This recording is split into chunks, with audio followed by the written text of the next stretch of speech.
Looking at the February Mid-America, what are we seeing? How did the weather have an impact on it? The monthly survey, that's for February, of the supply managers, the overall index was down slightly. And a lot of it has to do with the weather, and obviously the weather across the nation is having some impacts. Fully 1/3 of the businesses that we survey reported negative impacts, that's negative impacts on their sales for the month of February, came from the weather. So we're going to see that in the national numbers that come out tomorrow as well. We saw it in some of our other survey numbers that we did here at the Hyder College of Business at Creighton University in beautiful downtown Omaha, Nebraska. How did the employment numbers look for the month? The employment numbers were good. I mean, the numbers were in the growth range. We're seeing jobs added in manufacturing, we see, particularly in durable goods. We're seeing jobs added in business services, and that's, of course, a real good thing. So the job gains we're going to see that continuing for the first half of 2014. We're going to see it spill over into the broader economy. Of course, agriculture, a little bit weaker there. Businesses tied to agriculture, not as strong. But some of those businesses, by selling internationally, are overcoming some of that. And by the way, our export number for the month of February is very strong. And that's, of course, good news, particularly for agriculture, particularly for manufacturing, and double that for manufacturing in agriculture or associated with agriculture. So it was a good month, all in all. But we are seeing pressure on prices. We recorded our inflation gauge, which tracks the prices of raw materials and supplies, highest level in 2 years. Now, still, I would say it's modest inflationary pressure at the wholesale level, but what does it mean for the consumer out there? What does it mean for businesses out there?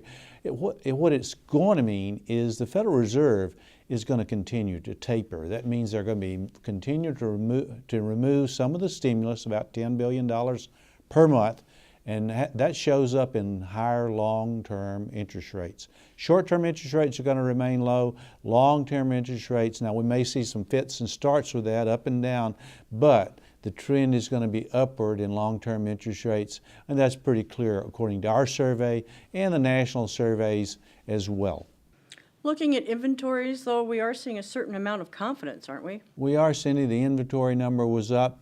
Business confidence was pretty strong. It was down a bit, but still close to 60. Now, of course, these indices span from 0 to 100.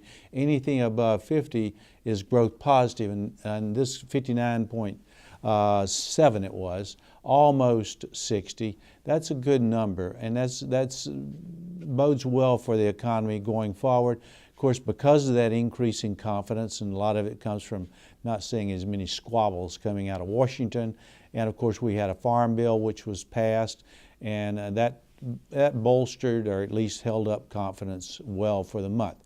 Now, speaking of the farm bill, we asked the businesses about how the recently passed farm bill would affect their businesses. About 10% indicated that there would be some positive impacts. About 6 to 7% indicated negative impacts. The vast majority of businesses, about 82%, indicated little or no impact from the farm bill. But that said, it did bolster, at least it held up confidence, and that's, of course, a good thing. What else about the survey? Well, I think the real number that came out and was very important in my judgment, again, to reemphasize the importance of exports. That number was good, one of the strongest numbers we've recorded in months. Imports remain strong, of course, because of buying from abroad. When your business is expanding here in the U.S., and that's a Mid-America region, then you're going to be buying from domestically, but buying from abroad. The imports are up. That's not a bad signal. That's a pretty good signal. All in all, I think if we get past this bad weather, and who knows when that ends. I have a tough enough time with the economy.